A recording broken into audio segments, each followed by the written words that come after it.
How amazing is this image? This is by the Spanish artist Nekro, Nekro, who is the designer of the tarot pack that I'm going to open up and review today.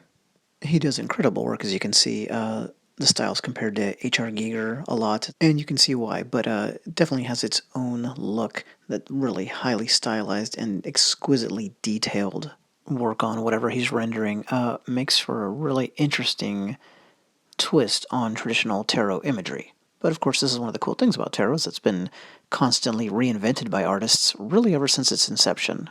So we're going to open this up, see what he came up with, where it adheres to tradition and where it doesn't. And that kind of ties back to what I was saying a minute ago. It's this constant evolution, but it sticks within the bounds, kind of within certain parameters. And that's made this really 100% unintentional, unplanned artistic tradition. Something that's fun and interesting to look into. Artists like Salvador Dali and even H.R. Giger, funny enough, have done their own tarot packs. So we of course have the traditional 78 cards, the 22 minor arcana and the 56 major arcana. You see they were packed in the typical manner here with the booklet separating those two groups of cards. I finally ordered this. I'd been aware of his work for a while, and then the time of year with Halloween, All Saints' Day, and Dia de los Muertos just seemed perfect. So, not going to bother delving into the book. Let's stick to the cards. Love that feature image he went with.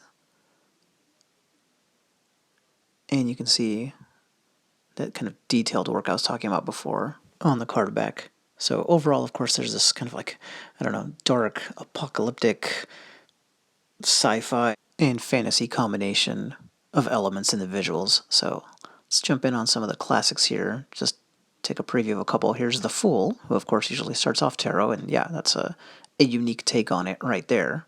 That was Major Arcana 0, and then number 1, the Magician. I think that's one of my favorite images.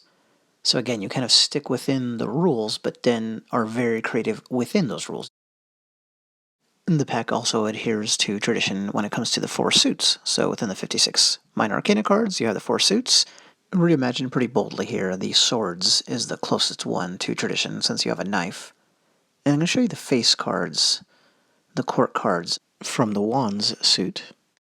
So this is valet, knight, king, and queen. And, just points of departure, as you can tell. I mean, the Knight of Wands, second card from the right there, but we'll look at it in detail later, doesn't even have a person depicted. Neither did the King. The King card was like a crow or a raven on what looks like a sword hilt. So here's pentacles or coins, the court cards from there.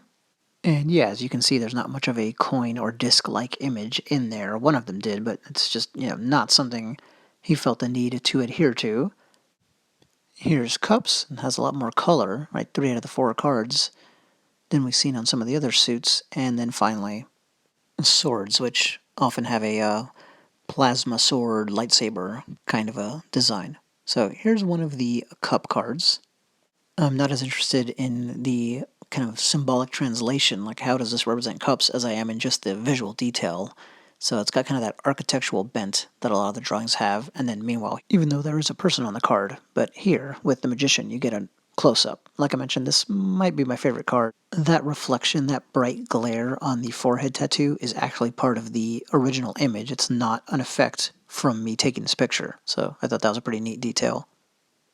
The Knight of Batons, really neat, very abstract, obviously, because there's nothing like a mounted knight here at all, not even alluded to, really. The wands part makes sense, right? The wands are batons because you have this tree trunk-like object thrust into that water.